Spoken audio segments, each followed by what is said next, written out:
জমানার বড় ইমাম ইমাম আহমদ বিন হাম্বল রহমতুল্লাহ আলাইহি ওই যুগে একজন বড় বুজুর্গ ছিলেন বিশরে হাফি রহমতুল্লাহ আলাইহি। হাফি মানে খালি পাওয়ালা। প্রিয় দর্শক বিন্দু, আপনাদের সবাইকে জানাই আন্তরিক শুভেচ্ছা ও স্বাগতম।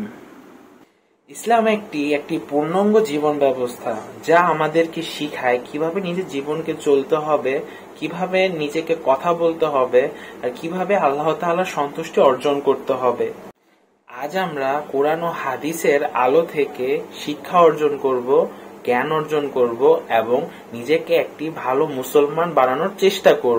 এই জন্য এই ভিডিওটি ভালোভাবে দেখবেন, সম্পূর্ণ শুনবেন এবং এখান থেকে যা শিখবেন তা আপনার নিজের জীবনে প্রয়োগ করবেন। চলুন আলোচনাটি শুরু করা যাক। জগৎ বিখ্যাত ওই বিশরে হাফি, যে ছিল এক মদের আড্ডাখানার অধিনায়ক। মদ পান না করলে তার মেজাজ ঠান্ডা হতো না। এই বিশরে হাফি আল্লাহ হেদায়াত দিছেন। এমন আল্লাহ হেদায়াত দেওয়ার পরে আল্লাহর কাছে এত প্রিয়, বিশরে হাফি এখন জমিনে হাঁটে, জুতা পায়ে পড়ে না। কেন? বলে জমিন পবিত্র, যেখানে সেজদা দিবে সেখানে কবুল। এই জন্য পবিত্র জমিনে বিশরে হাফি জুতা পরিধান করবে না। তাজকিরাতুল আউলিয়া নামক কিতাবে আছে, যতদিন বিশরে হাফি জমিনে জুতা পায়ে দেয় না, অতদিন পর্যন্ত তার পালিত গরু ছাগল জমিনে পায়খানাও করে না। জমিন বড় পবিত্র। এটা ফাতোয়া না, এটা তাকওয়া। হর কে দারত খৌফে হকদার দিল মাদাম জান্নাতুল মাওয়া দেহাদুরা মাকা। মদিনাতুল মুনাওয়ারায় গেছে জিয়ারতে, একদিন দুই দিন তিন দিন থাকার পরে ওজর খাই পেশ করেন, আর মদিনায় থাকা যাবে না। কেন? আমার বাথরুমের ব্যাগ আসছে। তো করো, বাথরুম আছে তো না। আমার রাসূল মদিনার অলিতে গলিতে হেঁটেছেন। কোথায় আমার রাসূলের কদম? রাসূল আমার যেখানে কদম দেয় সেখান থেকে মিশকের ঘ্রাণ। আমি বান্দা ওই পবিত্র জমিনে বাথরুম করব না। হর কে দারত খৌফে হকদার দিল মাদাম জান্নাতুল মাওয়া দেহাদুরা মাকা। বড় কঠিন। একজনে মসজিদে ঢুকতে গিয়া জুতা দুইটা খুইলা জুতার তলা নিচের দিকে রাখছে, দুই আঙ্গুল দুই জুতায় ঢুকাইয়া ঝুলায় ঝুলায় মাস্তানের মতো নিয়ে যায়, আর ভিজা জুতার বালু আর পানি মসজিদের মধ্যে পড়ে। আর একজনে পকেটে একটা পলিথিন নিয়ে আসছে, বাহিরে বৈশা জুতা খুইলা পলিথিনে ঢুকাইয়া এরপরে আস্তে করে পিছনে ধরছে। সামনে কারো ধরে নাই, বামেও ধরে না, ডানেও না, কারো গায়ে না লাগলো। ইয়ে আদব। লিকুল্লি শাইইন জিনাতুন ফিল ওয়ারা ওয়া জিনাতুল মারই তামামুল আদাবি। ওই বিশরে হাফির যুগে জগৎ বিখ্যাত কোরআন ও হাদিসের বড় আলেম, বড় ইমাম আহমদ বিন হাম্বল রহমাতুল্লাহ আলাইহি। বিশরে হাফি কোথাও সফরে যাইতেছেন ঘোড়ার পিঠে। ইমাম আহমদ বিন হাম্বল বিশরে হাফির থেকে অনেক বড় আলেম, যাইয়া ঘোড়ার লাগাম ধরে টানে। বুঝেননি কথা? ঘোড়ার লাগাম ধরে টানে বিশরে হাফি উপরে, আর জমানার ইমাম আহমদ বিন হাম্বল লাগাম ধরে টানে। জিজ্ঞাসা করে আহমদ বিন হাম্বল, আপনি বিশরে হাফির লাগাম ধরে টানেন কেন ঘোড়ার? সে তো আলেম না বড়, সে তো, আপনি তো জমানার বড় আলেম। বলে, আমি হলাম আলেম বিল কিতাব, আমি কিতাবের আলেম, আর সে হলো আলেম বিল্লাহ। আমি কিতাব চিনি, কিতাব জানি। বিশরে হাফি আল্লাহকে চিনি, আল্লাহকে জানে। এই জন্য আমি তার সোহবত নেই। ইমামে আজম আবু হানিফা রাহমাতুল্লাহি আলাইহি বলেন, আমার জীবনের 2টা বছর এত দামি, ওই 2টা বছর যদি না হইতো আমি ইমাম আবু হানিফার সম্মান এত উঁচু হতো না। সেই 2 বছর কোন 2 বছর? ইমাম জাফর সাদেক, তার কাছে আমি সোহবতে 2 বছর কাটাইছি, আমার জীবন রং হয়ে গেছে। ও আল্লাহর বান্দারা, ভালো করে বুঝো, মোবাইলে চার্জ নাই, বিদ্যুতের সাথে লাইন লাগাও, মোবাইল ফোন চার্জ হয়ে যাবে। কথা আসে না, নেটওয়ার্ক ফুল লাগাও, টাওয়ারের সাথে লাইন লাগাও, সম্মান বেড়ে যাবে।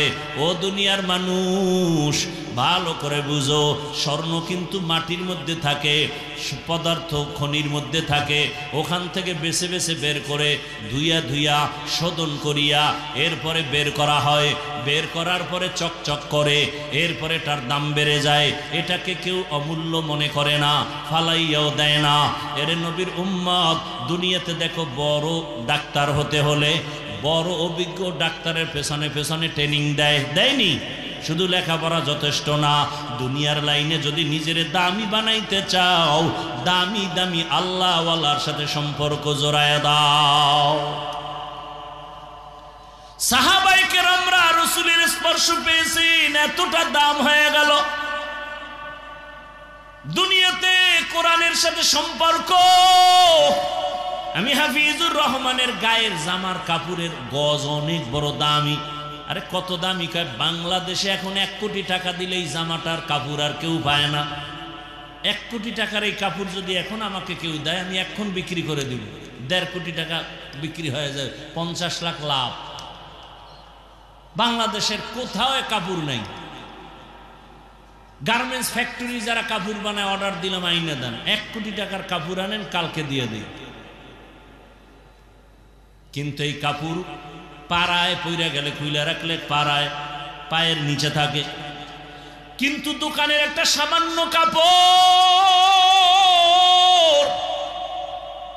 এটা কাটা, টেইলার ফালায় দেয়, এটার দিয়ে বাসায় একটা মেশিন দিয়ে জুজদান বানায়, গিলাপ বানায়, কোরআনে লাগাই দিছে। এখন এটা কেউ পায়ে লাগায়নি। আমি এই কাঠের চেয়ারে বসছি, কত দামি চেয়ার, যে কেউ চাইলে বানাইতে পারে না, টাকা দরকার, 1 পিস বানাবে না, এটার একটা নিয়ম আছে। কিন্তু সামান্য কাঠ কোরআনে লাগায় দিয়েছেন, রেহাল নাম হয়ে গেছে, দাম বেড়ে গেছে। আপনাদের এলাকায় বহু ঘর আছে, বিল্ডিং আছে, একটা ঘরের কোনো দাম নাই, কিন্তু এই ঘরের এত দাম কেন? বলে কোরআনের তেলাওয়াতের স্পর্শ লাগছে। এই জন্য এখানে কেউ বিনা ওযুতে জুতা নিয়ে মসজিদে যায় না, কেউ মসজিদে আসলে বিড়ি টানে না। টানেনি? আপনাকে এলাকায় এরকম বেদ্যব আছে কেউ যে মসজিদের ভিতরে বইয়াও টানে? আল্লাহ হেদায়েত দান করে। আরো জোরে বলেন। উলামায়ে কেরামের সাথে বেয়াদবি করি ওনারে যুবক। বাংলাদেশে এত ঝামেলা কেন? যত কারণ আছে, এর মধ্যে বড় কারণ আলেমদের সাথে বেয়াদবির ফলাফল। খবরদার বেয়াদবি করবা না রে বাবা, সাবধান। খাজা মঈনুদ্দিনের কথা মনে আসেনি? বলছিলাম, মা কি কইছিল? তুমি যত হাসো বাহাদুরি তোমার না আমার। মা বলেছিলেন, রে মঈনুদ্দিন, তুই যদি আমার গর্বে যেদিন আসো, আমি মা ঘুমাইতাম না, রব্বে কারিমের দরবারে কান্না করতাম, হে মালিক, আমার গর্বের সন্তান তোমার ওলি বানায় পাঠাও। দুনিয়াতে আসার পরে আমি মা তোরে যতদিন দুধ পান করাইছি রে সন্তান, 1 ফোঁটা দুধও বিনা ওযুতে আমি তোর মুখে দেই নাই। কেমন মা 1 ফোঁটা দুধও বাচ্চার মুখে বিনা ওযুতে দেয় না? এই সন্তান জগৎ বিখ্যাত, আল্লাহওয়ালা হবে না তো কার সন্তান হবে? ও আমার যুবক বাবারা, পর্দার আড়ালের মা বোনেরা, আপনাদের এলাকায় এখনো বহু মা আছে, বহু বোন আছে, বেপর্দায় চলে না, নামাজ ছাড়ে না, মোবাইলে সময় নষ্ট করে না, স্বামীর মাল নষ্ট করে না, খেয়ানত করে না। আম্মা জান, আপনি কেন পারেন না? ছোট ছোট বাচ্চা, এদের সিনার মধ্যে আল্লাহর কোরআন জমা হয়ে গেছে। ও পর্দার আড়ালের মা, খবর নিয়ে দেখেন এ যারা পাগড়ি নিয়েছে ওই ছেলেদের বাবারা কোটিপতি না। খবর নিয়ে দেখেন চাষি চাষের কাজ করে, কৃষি কাজ করে, রিক্সা চালায়, ড্রাইভারি করে, খেটে খাওয়া মানুষ। সন্তানটারে কোরআন পড়াইছে, দিনে কাজ কইরা যা পায় নিজে খাইলো না খাইলো সন্তানের কিছু বেতন দেয়। এই বাবা মার আজকে খবর নেন, তাদের মতো ঈদের আনন্দে জমিনে আজকে আর কেউ নাই যে আমার সন্তানটা কোরআনের হাফেজ হয়ে গেল। ও পর্দার আড়ালের আম্মা জান, মনে কি চায় না একজন হাফেজের মা হইয়া কবরে যাবে, একজন আলেমের মা হইয়া কবরে যাবেন, একজন আদর্শ সন্তানের মা হয়ে কবরে যাবেন। ও যুবক, মনের মতো গুনাহ তো কম করো নাই, মনের মতো নামাজ সারিয়া মনের মতো দৌড়াইছো, মনে চাইছে পার্কে যাবা পার্কে দৌড়ায় গেছো, মনে চাইছে মোবাইল চালাবা সারা রাত চালাইছো, কারো বাধা মানো নাই, মনে চাইছে মেয়েদের নিয়ে আড্ডা দিবা দিছো, কারো বাধা মানো নাই, মসজিদে যাবা না যাও নাই, দাড়ি কাটবা কাটে ফেলেছো, কারো বাধা মানো নাই। এখনো কি তোমার মরণের ভয় অন্তরে আসে না? আজকে তুমি এখানে তাজা যুবক বসে আছো, তুমি কি একটু ভয় করো না? সকালবেলা ঘুম থেকে এমনও হতে পারে তোমার বাবায় দৌড় দিয়া মসজিদে গিয়া বলবে, ইমাম সাহেব তাড়াতাড়ি আসেন, আমার বাবা দুনিয়াতে জিন্দা নাই। মা একটা চিৎকার দিয়া বলবে, তোরা কই, আমার সন্তান আর দুনিয়ায় বেঁচে নাই। মা চিল্লায় কাঁদবে আর বলবে, আমার আম্মু বলে কে ডাক দিবে?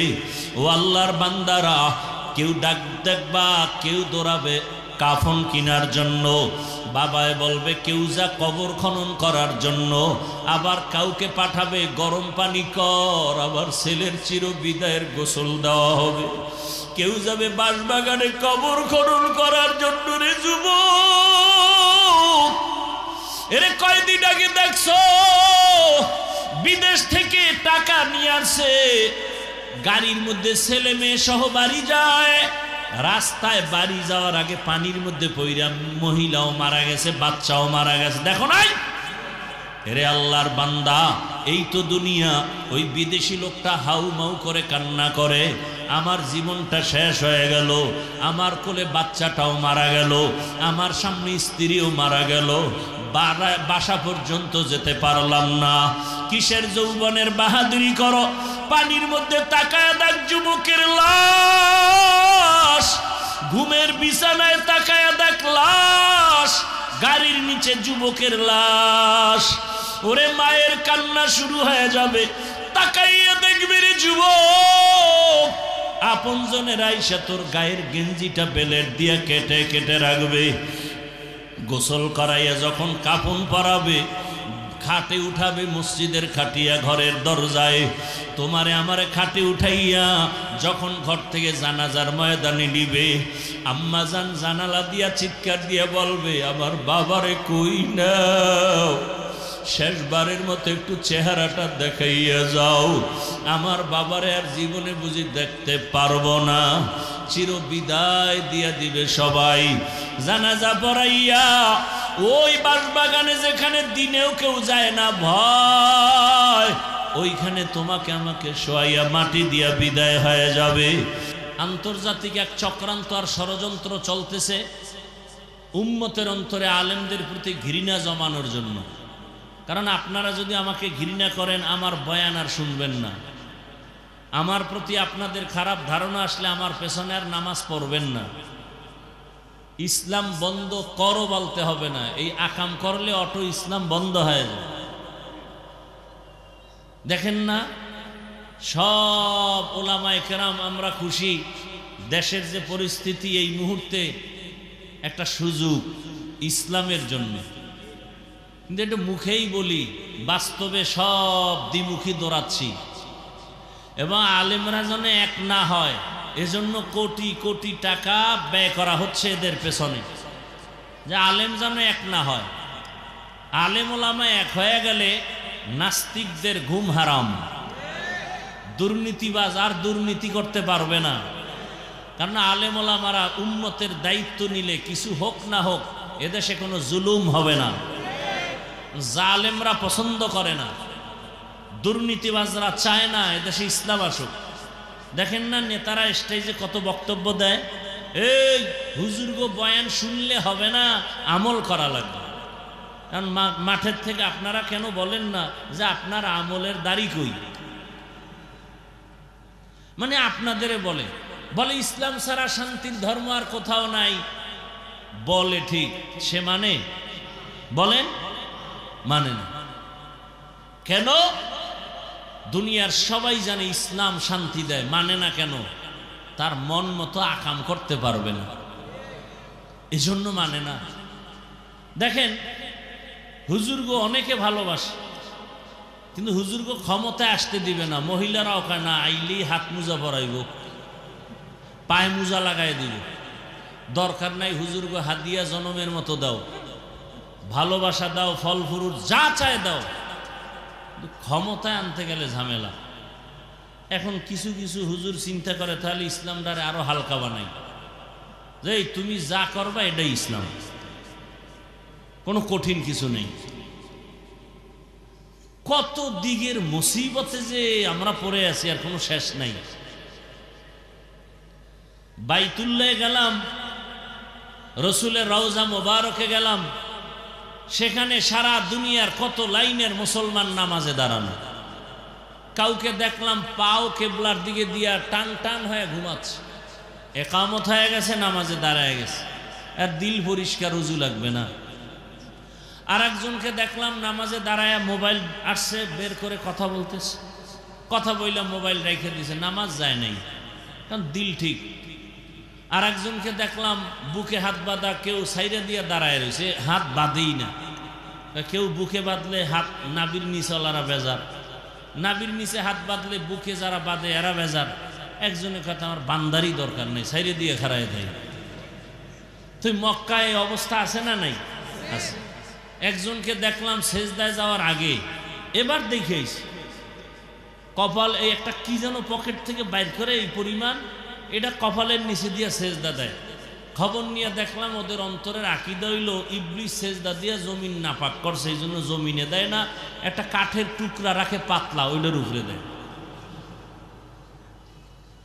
আচ্ছা, আমি যেটা বুঝাতে চাই, আরবে সৌদি মক্কা মদিনায় এত ফেরকা, এত কিছু, আপনারা শুনছেন কোনো দিন যে তারা এই এত মতামতের মধ্যে কিলাকিলি লাইগিয়া 10 জন মারা গেছে? শুনছেন তো? সোনার বাংলায় গজব কেন, ঝগড়া কেন? বুকে হাত বাঁধি, নাবিওয়ালারা বেজার, নাবির নিচে হাত বাঁধলে বুকওয়ালারা বেজার। 20 রাকাত তারাবি পড়ি, 8 রাকাত ওয়ালারা সালাম দেয় না, দিলেও নেয় না। কেন এই গজব? কেন? কার বদনজর লাগছে আমার দেশে? এত ঝগড়া হবে কেন? আপনি 20 রাকাত পারেন না, পড়েন 8 রাকাত, আপনার জবাব আপনি আল্লাহর কাছে দিবেন। হ্যাঁ, আমার এখানে করণীয় কি? আপনাকে মহব্বতে বুঝাতে পারি, আর কিছু না।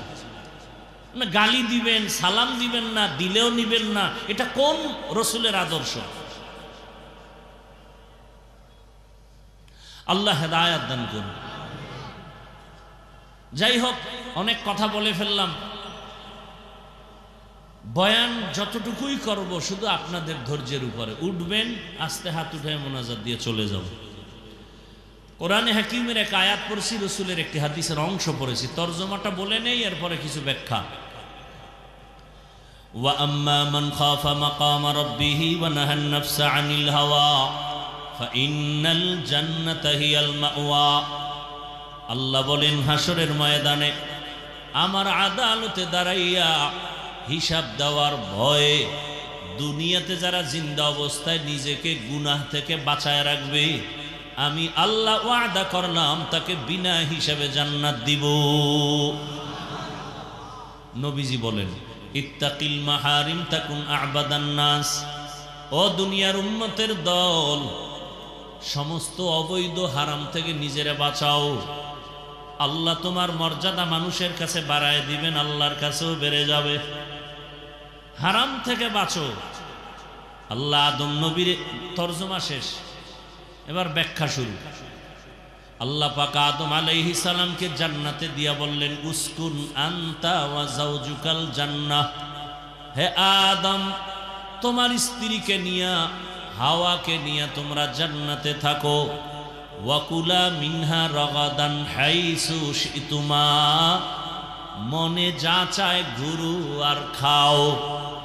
খুব খেয়াল করিয়েন, ওয়ালা তাকরাবা হাযিহিশ শাজারা ফাতাকুনা মিনাজ জালিমিন।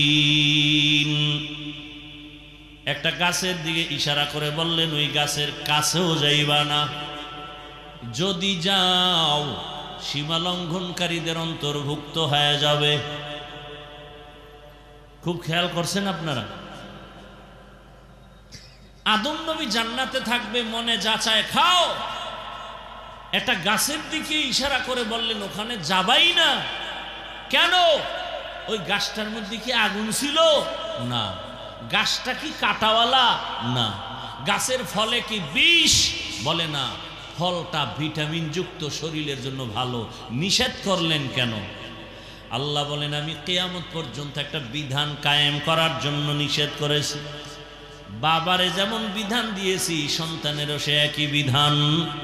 ও দুনিয়ার আদম আদম সন্তান, ক্ষুধাও আছে খানাও আছে, তবে কিয়ামত পর্যন্ত এই বিধান তোমাকে ফলো করে চলতে হবে যে খানা সব আমার আছে হালাল, সামনে খানাও রেডি, ক্ষুধাও আছে। খাওয়ার আগে চিন্তা করবা কোনটা আল্লাহর হুকুম আছে কোনটায় নাই, এই চিন্তা সব সময় করবা। স্বাধীন জিন্দেগি ভালো না, রাস্তার মধ্যে বহু কুকুর ঘুরে, কোনো দাম নাই। মালিকের শিকল লাগানো কুকুরটার অনেক দাম, ওটারে ধমক দিলে মামলা হয়ে যাবে, মালিক মামলা করবে। উড়ান্ত পাখি আকাশে উড়ে, কোনো দাম নাই। মালিকের খাঁচায় যে পাখি আটকানো, পাখির বড় দাম। জঙ্গলে হাজারো প্রাণী আছে, কোনো দাম নাই। চিড়িয়াখানার মধ্যে হরিণ বাঁধা, বাঘ বাঁধা আছে, অনেক দাম, দেখতে টিকিট লাগে। জমিনে অনেক মানুষ আছে, অনেক মানুষ, কোনো দাম নাই। আল্লাহর মোহাব্বতে কালেমার লাগাম যার গলায় লাগানো, সময় মতো মসজিদে যায়, মানুষটার বড় দাম। কেমন দাম? আল্লাহ কয় শুধু দিন দিন পয়েন্ট বাড়বে। কেমন বাড়বে? বলে সারা দুনিয়ার মধ্যে তোমার ভালোবাসা কেমন। এখন তো ভালোবাসা গণা যায়, গণনা করা যায়। গণনা করা যায় না যে আমার কয়জনে ভালোবাসে। ফেসবুকের গোলাম বাবারা, গণনা করা যায় না। তোমার ফলোয়ার কত? কয় 100, 200, 500, 1000। তা তুমি বুঝতে পারলা তোমার ভালোবাসার পার্সেন্ট কত? তোমার কত পার্সেন্ট তোমাকে ভালোবাসে? আল্লাহ কয় তোরে আজকে 500 মানুষ ভালোবাসে, যদি তুই আমারে মোহাব্বত কইরা চলো তোরে আরো মানুষ ভালোবাসবে। আজকে তোরে শুধু হুজুর ভালোবাসে, আমারে যদি মোহাব্বতের নজরে দেখিয়া ভালো আমল করো চলো, যারা হুজুর না তারাও তোরে মোহাব্বত করবে। আরো তুই বিনয়ী হয়ে চল, আমল বাড়া, আরো মর্যাদা বাড়বে। বলে কেমন?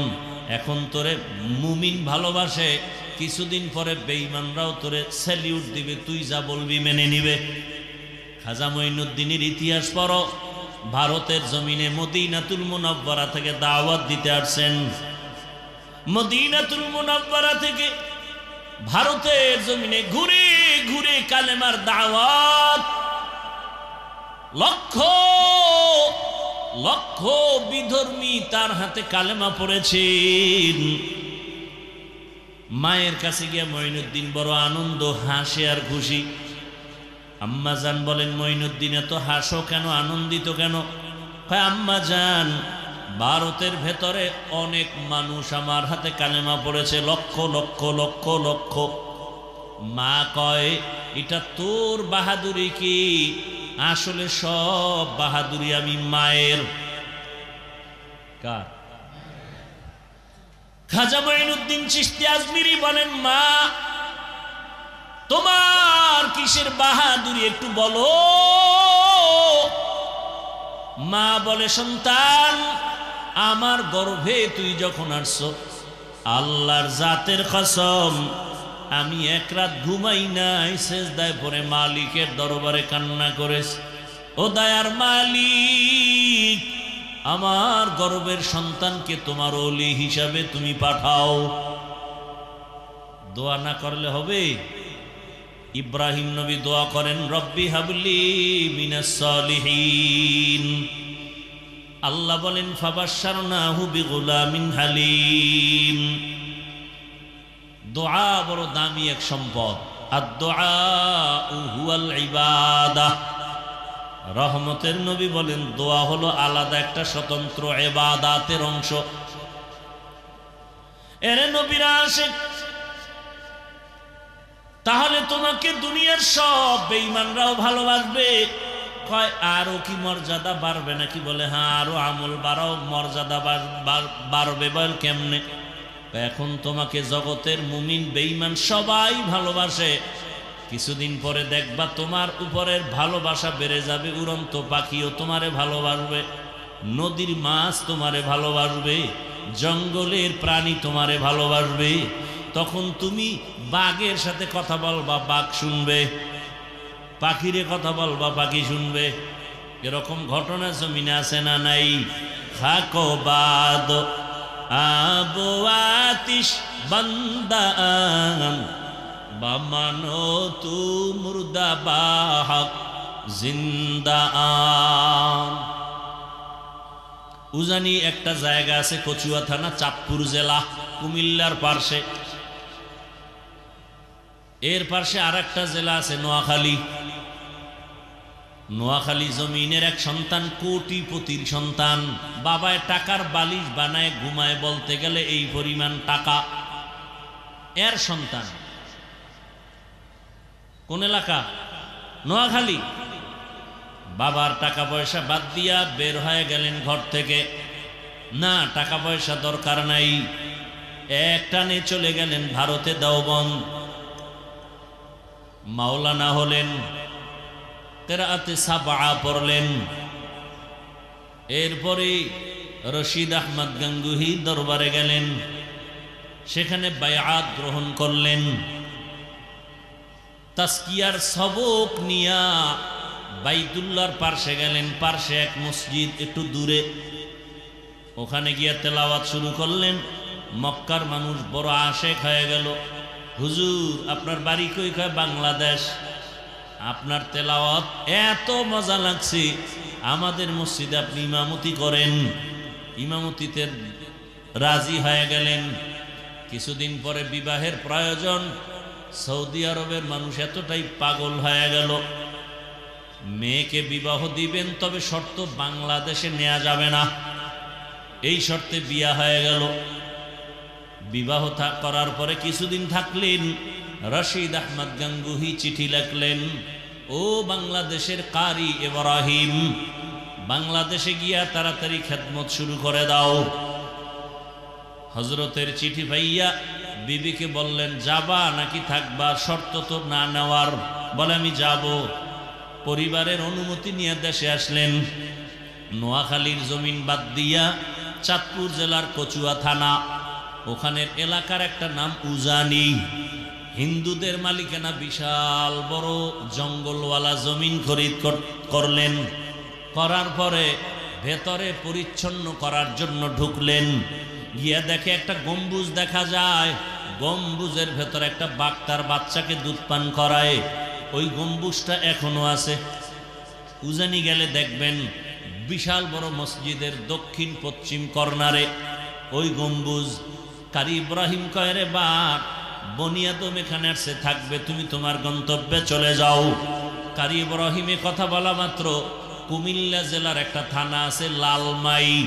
লালমাই থানার পাশে একটা পাহাড় আছে, লালমাই পাহাড় বলে। বলতে বলতেই বাঘ তার বাচ্চা কাঁধে নিয়ে লালমাই পাহাড়ে রওয়ানা। আপনি মাথা পাগল হয়ে যাবে, এটা কেমন করে সম্ভব? আপনি বলবেন এটা হতেই পারে না। আল্লাহ কয় আমার কুদরতের দ্বারা সম্ভব। আল্লাহর কাছে মানুষের থেকে প্রিয় কোনো বস্তু নাই, প্রাণী নাই। আর মানুষের মধ্যে আল্লাহর কাছে সবার থেকে দামি ইন্না আকরামাকুম ইনদাল্লাহি আতকাকুম, যারা আল্লাহর মহব্বতে তাকওয়ার উপরে চলে তারা আল্লাহর কাছে দামি। এইবার যারা একটু মাস্তানি ভাব নিয়ে বলে তোমরা এই কথা মানি না, শিরিক করছো, আপনার কাছে আমার বিনয়ের প্রশ্ন জবাব দিয়া তারপরে যাইয়েন, আপনারাও জবাব দেন। আপনাদের গ্রাম অঞ্চলে গরু দিয়া চাষাবাদ করেনি? করে? যারা চাষি গরুর হাল চাষ করে এরা কত ডিগ্রি পাস, বিএ পাস? সাধারণ মানুষ, তাই তো? কথা বলেন না কেন? সাধারণ মানুষ। আচ্ছা আমাকে বলেন, সত্য কথা মানেন আর না মানেন স্বীকার করবেন তো? আচ্ছা, ওই যে চাষি গরুটারে নিয়ে চাষ করে, গরুরে যখন বলে গরু দাঁড়া, কথা শুনে?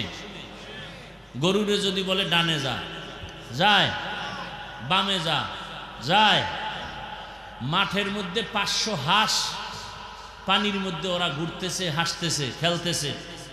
সন্ধ্যাবেলা মালিক মহিলা যখন ডাক দিছে, 500 হাঁসগুলো খোলামেলা অবস্থা থেকে বন্দি খাঁচায় আসে? আসে? তো একটা চাষির কথা যদি গরু শুনে, তাকওয়াওয়ালার কথা বাঘ শুনবে না কেন? এটা বুঝার মতো তোমার মেমোরি নাই, জিবি হ্যাং হয়ে গেছে, কপাল পুড়ছে তোমার। আল্লাহ হেদায়াত দান করুন। আউলিয়ারা কারে উকবা ইখতিয়ার, জাহেলারা কারে দুনিয়া ইখতিয়ার। খারাপ লাগতেছে আপনাদের? আল্লাহ তাআলা বলেন আম্মা মান খাফা মাকাম রাব্বিহি ওয়া নাহান নাফসা আনিল হাওয়া ফাইন্নাল জান্নাতা হিয়াল মাওয়া। হাসরের ময়দানে আল্লাহর আদালতে দাঁড়াইয়া হিসাব দেওয়ার ভয় অন্তরে জমা করিয়া যারা দুনিয়াতে গুনাহ ছেড়ে দিবে, আল্লাহ ওয়াদা করেছেন আমি তাকে বিনা হিসাবে জান্নাত দিয়ে দিব। জান্নাতে যাইতে চাননি কি আল্লাহর বান্দারা? যাইতে চান? হিসাব দিয়া না হিসাব ছাড়া? আল্লাহ সবাইকে কবুল করে। তা আল্লাহ কি বলছেন? গুনাহ থেকে নিজেকে বাঁচায় রাখো। গুনাহ থেকে বাঁচার উপায় কি? গুনাহ থেকে বাঁচার জন্য দুই দিকে দুই মেডিসিন লাগবে। যেমন গুনাহ করে ফেলেছেন এরকম লোক এখানে নাই? হাতের গুনাহ, চোখের গুনাহ, জবানের গুনাহ, অন্তরের গুনাহ করে ফেলেছি, শয়তানের দোকায় গুনাহ করেছি, এখান থেকে কেমনে বাঁচবো? আবার সামনে যতদিন আমি হায়াত পাইব গুনাহ যেন আর নতুন করে না হয়, জবানের দ্বারা যেন গুনাহ না হয়, হাতের দ্বারা যেন গুনাহ না হয়। সামনের জীবনে গুনাহ থেকে বাঁচবো কি করে? দুই গুনার থেকে বাঁচার জন্য দুই মেডিসিনের প্রয়োজন। মেডিসিনটার নাম হলো আল্লাহর ভয়। কার ভয়? हर के दारत खौफे हकदार दिल मदम जन्नतुल मअवा देहद उरा मकाम जुज़बा हक़ची ज़े मखाज इंसुजा फज़ले उआ मस्ते दर जुमला जहा। পেছনের গুনাহ থেকে বাঁচার জন্য যে মেডিসিন লাগবে নাম হলো আল্লাহর ভয়। সামনে জীবনটা পবিত্র রাখার জন্য, গুনাহমুক্ত রাখার জন্য যে মেডিসিন লাগবে এর নামও আল্লাহর ভয়। আরবিতে এই ভয়টাকে বলে খাশিয়া। কোরআনের ভাষায় ভয়ের নাম তাকওয়া, কোরআনের ভাষায় এই ভয়ের নাম খাউফ।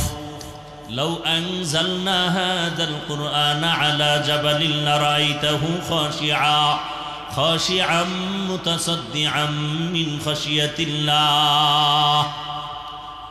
এই ভয়ের নাম তাকওয়া। ইয়া আইয়ুহাল্লাযীনা আমানুত্তাকুল্লাহ ওয়া কুনু মা'আস মা'আস সাদিকিন। আল্লাহ কয় আমাকে ভয় কর। ইন্নামা ইয়াখশাল্লাহা মিন ইবাদিহিল উলামা। জমিনের মধ্যে যারা আসল উলামা তারা আল্লাহকে ভয় করবেন।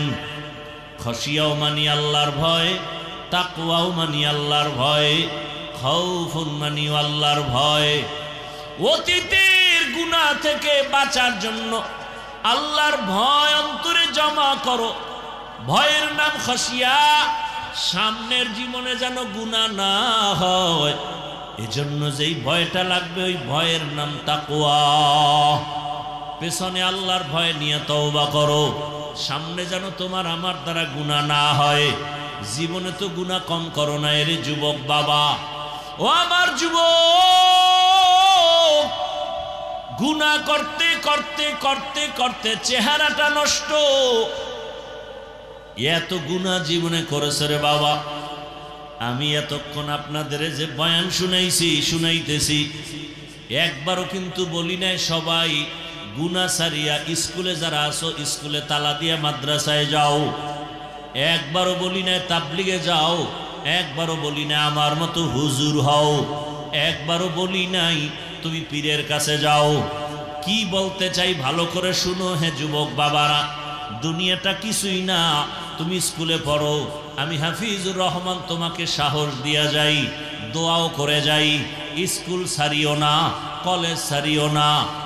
বান্দা তুমি ওখানে লেখাপড়া করো। চাকরি যারা করেন ওখানে চাকরি করেন। ব্যবসা যারা করেন করেন। চাকরিও ছাড়তে হবে না, ব্যবসাও ছাড়ার প্রয়োজন নাই। বরং আমি পরামর্শ দিব ওখানে থাকিয়া জান্নাতের পথটাকে বেছে নেওয়ার চেষ্টা করেন। এখন বলবেন স্কুল কলেজে পড়িয়া জান্নাত পাওয়ার পথ কেমনে পাই? চাকরির রাস্তায় থাকিয়া কেমনে পাই? ও আমার যুবক, তোমাকে আমি কলিজা দিয়া দোয়া করে গেলাম, তুমি স্কুল কলেজে লেখাপড়া করে ডাক্তার হও। দোয়া করি তুমি ইঞ্জিনিয়ার হও, তুমি প্রফেসর হও। দোয়া করে গেলাম। আমি হাফিজুর রহমানের দোয়া কবুলের গ্যারান্টি নাই, তবে ময়দানে বহু আল্লাহর বান্দা আছে যাদের আমিন ফেরত যাবে না। আমিন ফেরত যাবে না এমন আল্লাহর বান্দা আছে না নাই? বহু আল্লাহর বান্দা আছে। ও যুবক, তুমি প্রফেসর হও, দোয়া করি তুমি এমপি হও, মন্ত্রী হও, তুমি ওসি হও, ডিসি হও, এসপি হও। তবে ছোট একটা সতর্কতা, বেয়াদব হইবা না। কি হইবা না? বেয়াদব হইবা না। বলতে পারো হাফিজ ভাই ডাক্তার হব, বেয়াদব হব না, তার ব্যাখ্যা কি? ভালো করে শুনো রে বাবা। 3 জায়গায় বেয়াদবি করবা না, করলেই মরার আগে তুমি পঙ্গু। ভালো করে মনে রাখিস যুবকেরা, ভালো করে পারলে লিখে রাখ ভালো করে। 3 জায়গায় বেয়াদবি করলে মরার আগেই বিচার শুরু। 1 নাম্বার জায়গা মা বাবা, 2য় জায়গা তোমার শিক্ষক, 3 নাম্বার জায়গা উলামায়ে কেরাম মুরব্বী। আল্লাহর জাতের কসম, যদি মা বাবার সাথে বেয়াদবি করে বরদোয়া নাও, খোদার কসম জীবনে তোর মরার আগেই জীবনটা ধ্বংস হয়ে যাবে। মরবি না, মরার আগে শাস্তি পাবি বিছানায় শুয়া, মানুষের জুতার বাড়ি খাবি। 2 নাম্বার, শিক্ষকের যদি বেয়াদবি করে কোনো বরদোয়া নাও, লেখাপড়ার জিন্দেগি তোর ধ্বংস হয়ে যাবে। 3 নাম্বার, উলামায়ে কেরামের পরামর্শের বাইরে গিয়া যদি বেয়াদবি করে বরদোয়া নাও, হাত উঠাইয়া বরদোয়া করা লাগে না। তোমার আচরণে দিলে কষ্ট লাগছে, নিঃশ্বাস ফেলছি, এটাই তোর গজবের জন্য যথেষ্ট। হাত উঠাইয়া বরদোয়া করতে হয় না, হাত উঠাইয়া দোয়াও করা লাগে না। মায়ের এমন একটা কথা বলছো, মা চোখের পানি ছেড়ে দিছে, তোর কপাল ধ্বংস হওয়ার আর কিছু বাকি নাই, আর কোনো আলাদা কিছুর দরকারও নেই। এরে আমার কলিজার যুবক, মা বাবার দোয়া নিয়ে সামনে আগাইও, শিক্ষকের দোয়া নিয়ে আগাও, উলামায়ে কেরামের দোয়া নিয়ে সামনে আগাও। যদি এই 3 জায়গার দোয়া থাকে তোমার জীবন সফল, ডাক্তার হলো তোমার জীবন ধন্য। আর যদি বেয়াদবি করে ডাক্তার হও, তাসনিমা নাসরিনের মতো জুতা খেয়ে দেশ থেকে পালিয়ে যেতে হবে। জিন্দেগি মে বন্দেগি তু কর নাহি, जिंदगी में बंदगी तू कर नहीं, जिंदगी बे बंदगी शर्मिंदा है, जिंदगी बे बंदगी शर्मिंदा है। दुनिया में हो दुनिया का तलबगार न हो, बाजार से गुजर हो खरीदार न हो। ये दुनिया एक मिसल कागज फूल है, ये दुनिया एक मिसल कागज फूल है। जिंदगी में बंदगी तू कर नहीं,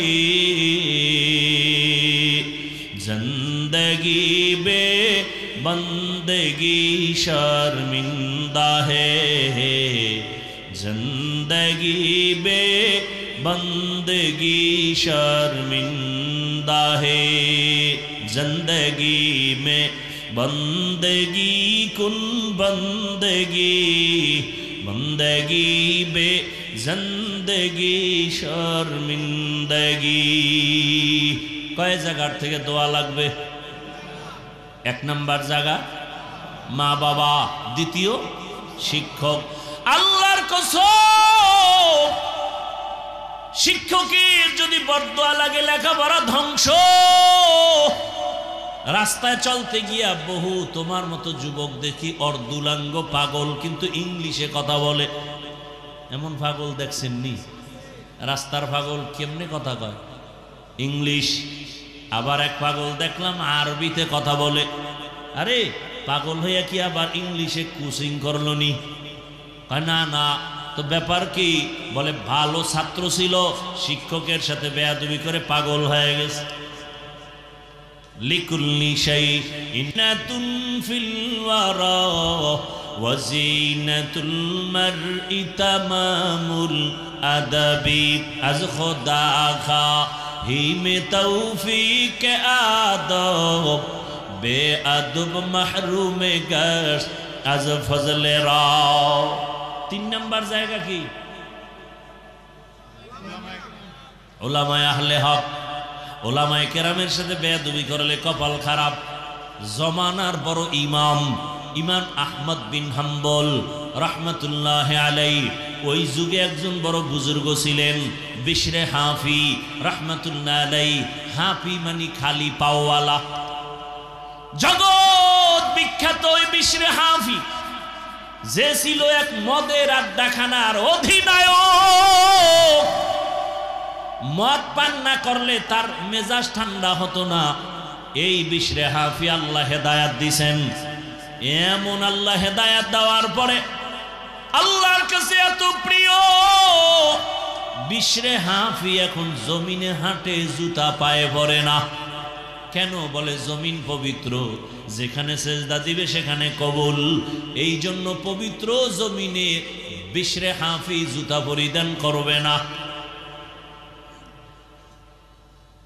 তাসকিরাতুল আউলিয়া নামক কিতাবে আছে, যতদিন বিশরে হাফি জমিনে জুতা পায়ে দেয় না, অতদিন পর্যন্ত তার পালিত গরু ছাগল জমিনে পায়খানাও করে না।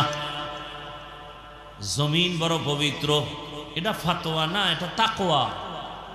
हर के दारत खौफ हक दर दिल मदाम जन्नतुल मावा देहदुरा मका।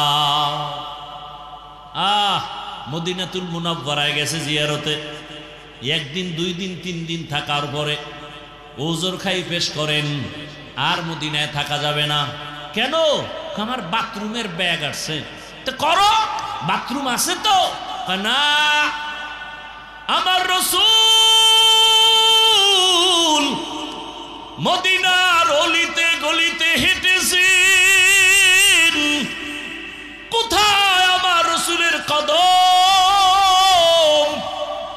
রাসূল আমার যেখানে কদম দেয় সেখান থেকে মিশকের ঘ্রাণ। আমি বান্দা ওই পবিত্র জমিনে বাথরুম করব না। হর কেদারত খৌফে হকদার দিল মাদাম জান্নাতুল মাওয়া দেহাদ উরামাকা। বড় কঠিন। একজনে মসজিদে ঢুকতে গিয়া জুতা দুইটা খুইলা জুতার তলা নিচের দিকে রাখছে, দুই আঙ্গুল দুই জুতায় ঢুকাইয়া ঝুলায় ঝুলায় মাস্তানের মতো নিয়ে যায়, আর ভিজা জুতার বালু আর পানি মসজিদের মধ্যে পড়ে। আর একজনে পকেটে একটা পলিথিন নিয়ে আসছে, বাহিরে বৈশা জুতা খুইলা পলিথিনে ঢুকাইয়া এরপরে আস্তে করে পিছনে ধরছে। সামনে কারো ধরে নাই, বামেও ধরে না, ডানেও না, কারো গায়ে না লাগলো। ইয়ে আদব। লিকুল্লি শাইইন জিনাতুন ফিল ওয়ারা ওয়া জিনাতুল মারই তামামুল আদাবি। ওই বিশরে হাফির যুগে জগৎ বিখ্যাত কোরআন ও হাদিসের বড় আলেম, বড় ইমাম আহমদ বিন হাম্বল রাহমাতুল্লাহ আলাইহি বিশরে হাফি কোথাও সফরে যাইতেছেন ঘোড়ার পিঠে। ইমাম আহমদ বিন হাম্বল বিশরে হাফির থেকে অনেক বড় আলেম, যাইয়া ঘোড়ার লাগাম ধরে টানে। বুঝেননি কথা? ঘোড়ার লাগাম ধরে টানে বিশরে হাফি উপরে, আর জমানার ইমাম আহমদ বিন হাম্বল লাগাম ধরে টানে। জিজ্ঞাসা করে, আহমদ বিন হাম্বল, আপনি বিশরে হাফির লাগাম ধরে টানেন কেন ঘোড়ার? সে তো আলেম না বড়, সে তো, আপনি তো জমানার বড় আলেম। বলে, আমি হলাম আলেম বিল কিতাব, আমি কিতাবের আলেম, আর সে হলো আলেম বিল্লাহ। আমি কিতাব চিনি, কিতাব জানি, বিশরে হাফি আল্লাহকে চিনি, আল্লাহকে জানে। এই জন্য আমি তার সোহবত নেই। ইমামে আজম আবু হানিফা রাহমাতুল্লাহ আলাইহি বলেন, আমার জীবনের 2টা বছর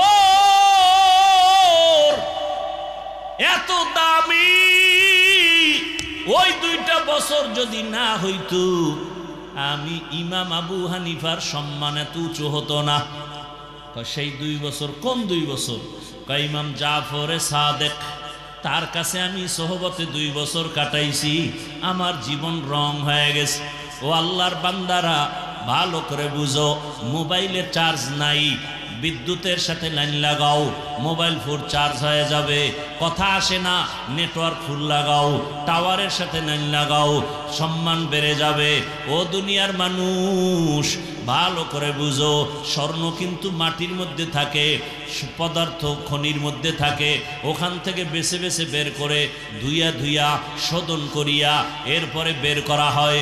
বের করার পরে চকচক করে, এরপরে তার দাম বেড়ে যায়।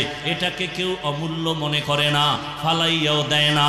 এর নবীর উম্মত, দুনিয়াতে দেখো, বড় ডাক্তার হতে হলে বড় অভিজ্ঞ ডাক্তারের পেছনে পেছনে ট্রেনিং দেয়নি? শুধু লেখাপড়া যথেষ্ট না, দুনিয়ার লাইনে যদি নিজের দামি বানাইতে চাও, দামি দামি আল্লাহওয়ালার সাথে সম্পর্ক জোড়ায় দাও। সাহাবায়ে কেরামরা রাসূলের স্পর্শ পেয়েছেন, এতটা দাম হয়ে গেল। দুনিয়াতে কোরআনের সাথে সম্পর্ক। আমি হাফিজুর রহমানের গায়ের জামার কাপড়ের গজ অনেক বড় দামি। আরে কত দামি? বাংলাদেশে এখন 1 কোটি টাকা দিলেই জামাটার কাপড় আর কেউ পায় না। 1 কোটি টাকার এই কাপড় যদি এখন আমাকে কেউ দেয়, আমি এখন বিক্রি করে দিব। 1.5 কোটি টাকা বিক্রি হয়ে যায়, 50 লাখ লাভ। বাংলাদেশের কোথাও কাপড় নাই। গার্মেন্টস ফ্যাক্টরি যারা কাপড় বানায়, অর্ডার দিলাম আইনা দেন, 1 কোটি টাকার কাপড় আনেন, কালকে দিয়ে দিই। কিন্তু এই কাপড় পাড়ায় পইরা গেলে খুইলা রাখলে পাড়ায় পায়ের নিচে থাকে। কিন্তু দোকানের একটা সামান্য কাপড় এটা কাটা টেইলার ফালায় দেয়, এটার দিয়ে বাসায় একটা মেশিন দিয়ে জুজদান বানায়, গিলাপ বানায়, কোরআনে লাগাই দিছে। এখন এটা কেউ পায়ে লাগায়নি। আমি এই কাঠের চেয়ারে বসছি, কত দামি চেয়ার, যে কেউ চাইলে বানাইতে পারে না, টাকা দরকার, এক পিস বানাবে না, এটার একটা নিয়ম আছে। কিন্তু সামান্য কাঠ কোরআনে লাগাই দিয়েছেন, রেহাল নাম হয়ে গেছে, দাম বেড়ে গেছে। আপনাদের এলাকায় বহু ঘর আছে, বিল্ডিং আছে, একটা ঘরের কোনো দাম নাই, কিন্তু এই ঘরের এত দাম কেন? বলে কোরআনের তেলাওয়াতের স্পর্শ লাগছে। এই জন্য এখানে কেউ বিনা ওযুতে জুতা নিয়ে মসজিদে যায় না, কেউ মসজিদে আসলে বিড়ি টানে না। টানেনি? আপনাদের এলাকায় এরকম বেদ্যব আছে কেউ যে মসজিদের ভিতরে বইয়াও টানে? আল্লাহ হেদায়াত দান করে। আরো জোরে বলেন। উলামায়ে কেরামের সাথে বেয়াদবি করি ওনারে যুবক। বাংলাদেশে এত ঝামেলা কেন? যত কারণ আছে, এর মধ্যে বড় কারণ আলেমদের সাথে বেয়াদবির ফলাফল। খবরদার বেয়াদবি করবা না রে বাবা, সাবধান। তুমি ডাক্তার হও, জীবন ধন্য, সর্বোচ্চ সম্মান তোমার হবে যদি 3 জায়গার দোয়া নিয়ে চলো। ডাক্তার হতেও বাধা নাই।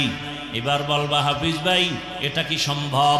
হ্যাঁ, তুমি ডানে বামে তাকাও, সত্যটা স্বীকার করে আমাকে বলো। ও যুবক বাবারা, তোমার মতো যুবক স্কুল কলেজে পড়ে, সত্য কথা বলো, 5 ওয়াক্ত নামাজও পড়ে আসেনি। তুমি পারো না কেন? আমি আনসার দিব, তোমার কপালে কার জানি বরদোয়া লাগিয়েই গেছে, অজান্তে বরদোয়া লাগছে। এই জন্য তুমি হাজারো বয়ান শুনে কান্দো না, মোনাজাত করো না, তওবা করো না, মসজিদেও যাও না। তোমার মতো যুবক র্যাব, আর্মি, পুলিশ, বিডিআরের চাকরি করে 5 ওয়াক্ত নামাজ পড়ে, বলো তুমি কেন পারো না? অবশ্যই তোমার কপালে কার যেন বরদোয়া লেগে গেল। তোমার মতো যুবক রাস্তায় গাড়ি চালায়, ড্রাইভারি করে, নামাজ পড়ে, তুমি কেন পারো না? তোমার মতো যুবক এই বাজারে ব্যবসা করে, চাকরি করে, 5 ওয়াক্ত নামাজ পড়ে, শাটার টাইনা মসজিদে চলে গেছে, এখন বেচা কিনা চলবে না, এরকম ব্যবসায়ী নাই? বলো ব্যবসায়ী বাবা তুমি পারো না কেন? তোমার মতো যুবক নদীর মধ্যে মাছ ধরে, নামাজ ছাড়ে না, রিক্সা চালায়, নামাজ ছাড়ে না, জমিনে কৃষিকাজ করে, গামছা বিছাইয়া নামাজ পড়ে, নামাজ ছাড়ে না। বলো বাবা তুমি পারো না কেন? পর্দার আড়ালের আম্মা জানেরা, বোনেরা, আপনাদের কত ধন্য জীবন। খাজা মঈনুদ্দিনের কথা মনে আসেনি? বলছিলাম মা কি কইছিল? তুমি যত হাসো বাহাদুরি তোমার না আমার। মা বলেছিলেন, রে মঈনুদ্দিন, তুই যদি আমার গর্বে যেদিন আসছো, আমি মা ঘুমাইতাম না, রব্বে কারিমের দরবারে কান্না করতাম, হে মালিক আমার গর্বের সন্তান তোমার ওলি বানায় পাঠাও। দুনিয়াতে আসার পরে আমি মা তোরে যতদিন দুধ পান করাইছি রে সন্তান, 1 ফোঁটা দুধও বিনা উজুতে আমি তোর মুখে দেই নাই। কেমন মা 1 ফোঁটা দুধও বাচ্চার মুখে বিনা উজুতে দেয় না? এই সন্তান জগৎ বিখ্যাত, আল্লাহওয়ালা হবে না তো কার সন্তান হবে? ও আমার যুবক বাবারা, পর্দার আড়ালের মা বোনেরা, আপনাদের এলাকায় এখনো বহু মা আছে, বহু বোন আছে, বেপর্দায় চলে না, নামাজ ছাড়ে না, মোবাইলে সময় নষ্ট করে না, স্বামীর মাল নষ্ট করে না, খেয়ানত করে না। আম্মা জান আপনি কেন পারেন না? আজকে এই মাদ্রাসার কতজন ছাত্র পাগড়ি দেওয়া হইল? হ্যাঁ, 37 জন ছাত্রকে পাগড়ি দেওয়া হলো। সন্তানটারে কোরআন পড়াইয়া ডাক্তার বানান, বাধা নাই। সন্তানটাকে কোরআন শিক্ষা দিয়া ইঞ্জিনিয়ার বানান, বাধা নাই। সন্তানটাকে কোরআন শিক্ষা দিয়া প্রফেসর বানাবেন, বাধা নাই। ওই সন্তান ডাক্তার হলো, আপনার জন্য কোরআন তেলাওয়াত করে দোয়া করবে। এখনো সময় আছে, মা তওবা করেন। আপনাদের জীবনটা বড় ধন্য, আল্লাহর কাছে তওবা করেন। জীবনে তো বেপরদায় কম দৌড়াইলেন না, জীবনে তো মোবাইলে সময় নষ্ট কম করলেন না, আর কত মরার কি চিন্তা এখন অন্তরে আসে নাই? ও যুবক বাবা, মনের আশা পূরণ কইরা তো গুনাহ করছো, এবার তওবা করো। মনে মনে আমার আল্লাহকে ডাকো আর বলো, হে আল্লাহ, আমার মতো জেনারেল লাইনের যুবক হইয়া যদি রাস্তায় গাড়ি চালাইয়া নামাজ পড়ে আমি কেন পারি না? আমার মতো জেনারেল লাইনের যুবক যদি চাকরি করে নামাজ পড়ে আমি কেন পারি না? আমার মতো যুবক যদি জেনারেল লাইনে থাকিয়া ব্যবসা করিয়া নামাজ পড়ে আমি কেন পারি না? আজকে থেকে তওবা করে নিলাম। আমার আল্লাহকে মনে মনে বলো, হে আল্লাহ, জীবনে আর নামাজ ছাড়বো না, দাড়ি কাটবো না, আর বেপরদায় চলবো না। মা বাবার দোয়া নিয়া, শিক্ষকের দোয়া নিয়া, ওলামায়ে কেরামের দোয়া নিয়া নবীজির আদর্শ মতো চলবো। ও আল্লাহর বান্দা, পর্দার আড়ালের মা বোনেরা, অন্তর ভরে দোয়া করো, আল্লাহর কাছে তওবা করো। ও দয়ার মালিক, জীবনে আর কোনোদিন বেপরদায় চলবো না, স্বামীর মাল খেয়ানত করব না, আর মোবাইলে সময় নষ্ট করব না। ও আল্লাহর বান্দারা, তওবা করার যদি নিয়ত হয়, খাঁটি তওবার নিয়ত যাদের আছে, অন্তরে মুনাফিকি যদি না থাকে, খাঁটি তওবার নিয়তে দুটো হাত আমার আল্লাহকে দেখাইয়া দাও।